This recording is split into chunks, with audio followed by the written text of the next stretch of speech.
आज महापौर म्हणून एक दिवसीय काय तुमची प्रतिक्रिया आहे? असे उपक्रम जे आहेत ते का चांगले आहेत किंवा त्याचा काय फायदा होतो? एक तर मुळात महापौर बनण्याची संधी मिळाली, अनेकांना नगरसेवक बनण्याची संधी मिळाली, ही मोठी चांगली गोष्ट आहे.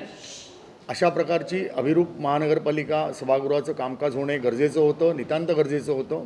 याचं कारण असं आहे, मागचे 3 वर्ष आपण बघितलं आहे महानगरपालिकेच्या निवडणुका झालेल्या नाही आहेत, प्रशासन संपूर्ण चालवतं आहे आणि या सगळ्या परिस्थितीमध्ये खरोखर लोकांचे प्रश्न प्रशासनापर्यंत पोचत आहेत का, भ्रष्टाचार होतो आहे का, काय परिस्थिती आहे, कशाचाच कशाला पत्ता नाही, कोणी कोणाला आन्सरेबल नाही आहे. आयुक्त माध्यमांना जबाबदारी उत्तर देत नाहीत, कोणी कोणाला उत्तर देत नाहीत किंवा भेटत नाहीत. ह्या सगळ्याच अडचणींच्या पार्श्वभूमीवरती मुंबईकरांच्या प्रश्नांना वाचा फोडण्यासाठी मनसेचे मुंबई शहराचे अध्यक्ष संदीप देशपांडे यांच्या संकल्पनेतून ही अभिरूप महापालिका सभागृहाची एक संकल्पना आली.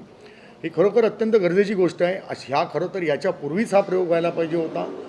संदीप देशपांडे यांनी अन्य सर्वच पक्षाच्या लोकांना आमंत्रित केलं होतं, ही मंडळी आली नाहीत, हे दुर्दैव आहे.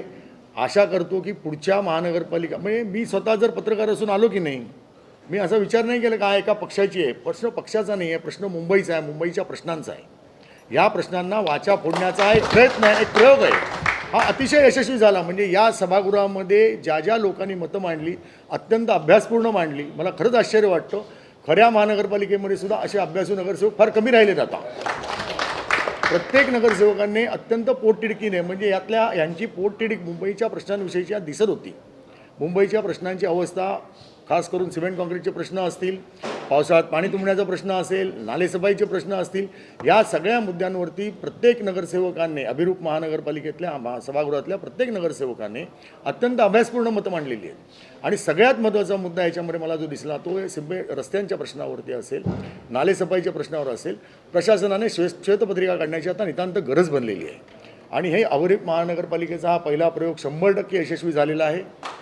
आपणही सगळे या सगळ्या गोष्टींचे साक्षीदार आहात आणि अशाच प्रकारची अभिरूप महानगरपालिका दर 15 दिवसांनी म्हणा किंवा महिन्यातनं एकदा व्हावी असं मला स्वतःला व्यक्तिशः वाटतं. आणि पुढच्या अशा अभिरूप महानगरपालिका सभागृहामध्ये अन्य सर्वच पक्षांचे नेते उपस्थित राहतील अशी मी अपेक्षा करतो किंवा नगरसेवक किंवा त्यांचे प्रतिनिधी उपस्थित राहतील अशी मी अपेक्षा व्यक्त करतो.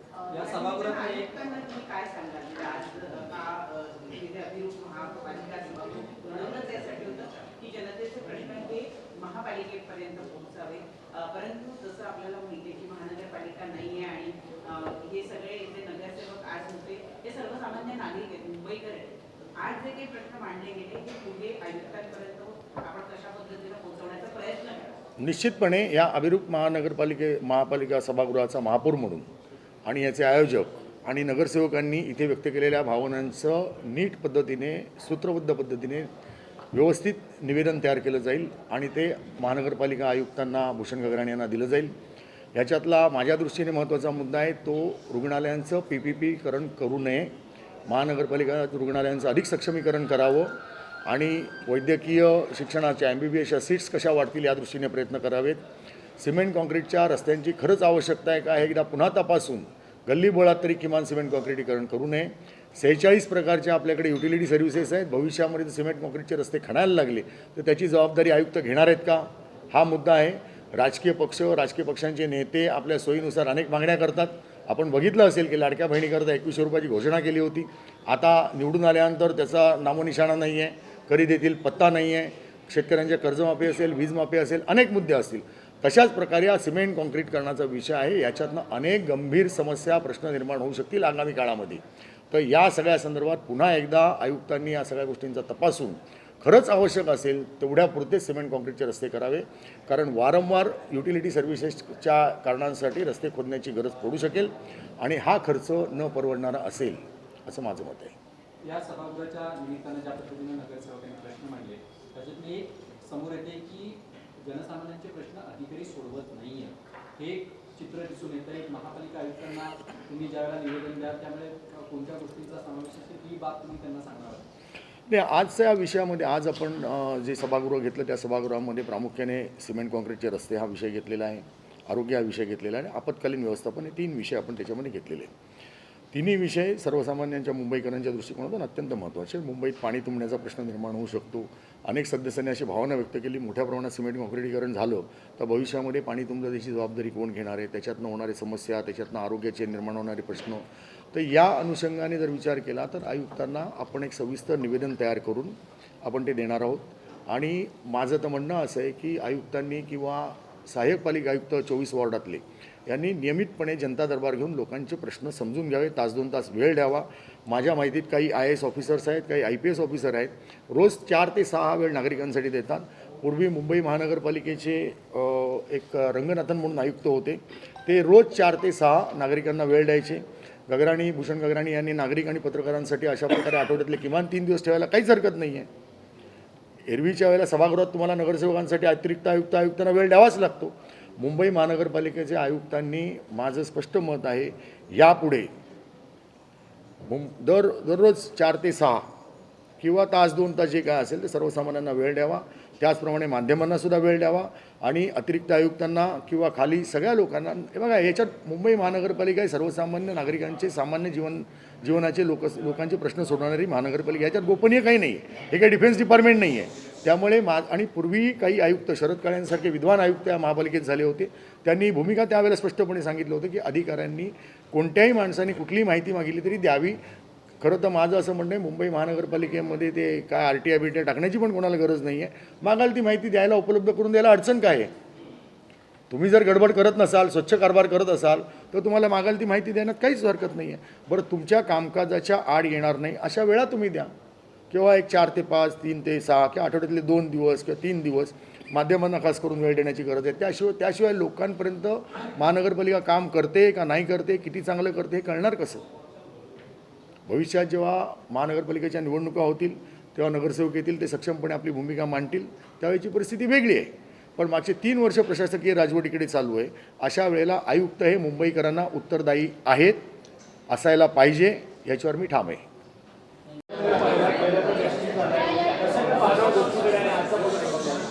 आज मी सर्वप्रथम ज्यांनी महापौरपद भूषवलं त्या संदीप आचार्यांचा खरोखर मनापासून आभार मानतो. कारण मी ज्यांना भेटलो, एक तर पक्षाचं व्यासपीठ म्हटल्यावर अर्धे जण पळून जातात, अर्धे जण ऑफिस परमिशन देईल की नाही देईल याची कारणं सांगतात. पण आज त्यांनी आमचं आमंत्रण स्वीकारलं, त्याबद्दल त्यांचे मी मनापासून, हृदयापासून त्यांचे आभार मानतो. आणि आभार याच्यासाठी म्हणतो ते, त्यांनी फक्त महापौरपद भूषवलं असं नाही, ज्या पोटतिडकीनी त्यांनी सगळ्यांच्या समस्या ऐकून घेतल्या आणि त्यांचं म्हणणं मांडलं. आज खरं तर मुंबईच्या प्रश्नांसाठी अशा पद्धतीने पोटतिडकीने बोलणाऱ्या माणसांची गरज आहे. त्यामुळे त्यांनी जे मांडलं त्याबद्दल त्यांचे खूप आभार. त्याचप्रमाणे आमच्या विनंतीला मान देऊन पूर्ण मुंबईतनं अनेक सामाजिक संस्था जे आहेत त्यांचे प्रतिनिधी इथे आले, त्यांनी त्यांचं म्हणणं मांडलं, नागरिकांचं म्हणणं मांडलं, नागरिकांच्या समस्यांबद्दल त्यांनी सांगितलं, त्याबद्दल त्यांचेसुद्धा आभार. माझे सर्व सहकारी ज्यांनी हे सगळं आयोजित करण्यासाठी मदत केली, त्या माझ्या सर्व सहकाऱ्यांमुळेच ही पूर्ण सभागृह यशस्वी झालं. हा एकट्या संदीप देशपांडेचं काही नाही त्याच्यामध्ये. या सगळ्या सहकाऱ्यांनी मला मोलाचं सहकार्य दिलं. माणसं पोचण्यापर्यंत त्यांचे विचार ऐकून घेऊन कुठली माणसं या सगळ्या गोष्टींमध्ये त्यांनी मला मोलाचं सहकार्य केलं, त्याबद्दल त्यांचेसुद्धा आभार. सर्वपक्षीय राष्ट्रीय पक्षांना निवडून केलं मात्र कोणीही आलं नाही आहे, त्याबद्दल काय सांगाल? नाही, मला असं वाटलेलं की मुंबईच्या प्रश्नांवर, समस्यांवर सगळे राजकारणी एकत्र येऊ शकतात. आले काय एकत्र येण्याचं खूप चाललं आहे ना, तर एकत्र येऊ शकतात असं मला वाटलं होतं. पण तसं काही घडलं नाही. अजूनही कूपमंडूक वृत्ती ज्याला म्हणतो ती जोपर्यंत जाणार नाही तोपर्यंत मला वाटत. आता मला भारतीय जनता पक्षाने असं उत्तर दिलं की तुम्ही उभाटाला बोलता तर आम्ही येणार नाही. त्याच उभाटाबरोबर 25 वर्ष महापालिकेत सत्तेत होते. जेव्हा शेवटची महानगरपालिका संपली तेव्हाही दोघं एकत्र सत्तेत होते. त्यामुळे अचानक काय ॲलर्जी आली मला माहीत नाही. पण ठीक आहे, तो त्यांचा वैयक्तिक निर्णय आहे. पण त्यांनी पत्र पाठवून निदान कळवलं, त्याबद्दल त्यांचेसुद्धा आभार मानतो. मला असं वाटतं आपल्या महापौर महोदयांनी सांगितलेलं आहे, पुढचं सभागृह 17 तारखेला मेच्या भांडूप येथे होईल. नाही, जशी यावेळेला पत्र दिली त्यावेळेला सगळ्यांना देणार आहे. पत्र देणं आमचं काम आहे, ते आम्ही करणार आहोत. यायचं नाही यायचं लोकांच्या समस्येसाठी हा त्यांचा विषय, त्यांनी तो ठरवावा. संदीपजी, कुठेतरी ज्या पोटतिडकीने प्रश्न मांडत होते, असं वाटतं की प्रशासनामधून काही मदत मिळत नाही, अधिकारी हे वेळ देत नाही? अहो, प्रशासनातले लोक एवढे माजलेत की इथे एवढे सगळे लोक जमलं असताना समोर महापालिका असताना ते 2 पावलावर प्रतिनिधी नाही पाठवू शकले. इतका माज या प्रशासनाला आलाय. ठीक आहे, आज नगरसेवक नाही, जेव्हा होतील आमचे नगरसेवक तेवढा माज नक्की उतरवू. पत्रक काढलं होतं ना शासनाने काही दिवसापूर्वी, पेपरमध्ये आलेल्या बातम्या आणि चॅनलवरती दिसणाऱ्या बातम्या याच्यावरती दखल घेऊन ते कारवाई करणार. आता शासनाने एक पत्रक काढलं होतं गव्हर्नमेंटने, म्हणजे अशी खूप पत्रकं निघतात. अजून काहीच दिसत नाही. अहो, अशी खूप पत्रकं निघतात पण त्याचा काही परिणाम होताना दिसत नाही. मी एकदा म्हटलेलं सभागृहामध्ये, आम्ही हे पत्रकार असतील त्यांना माहीत असेल, स्थायी समिती असताना, की IAS अधिकारी हे गेंड्याच्या कातडीचे असतात. त्यावेळेला तिथे बसलेल्या IAS अधिकाऱ्यांना राग पण आलेला आणि ते सभागृह त्याच्यासाठी तहकूब करावं लागलं, कारण त्यांची अपेक्षा होती की मी माफी मागावी. मी शेवटपर्यंत माफी नाही मागितली आणि ते सभागृह तहकूब झालं. तर त्या गेंड्याच्या कातडीचे आहेत, वस्तुस्थिती काय बदलू शकत नाही. थँक्यू.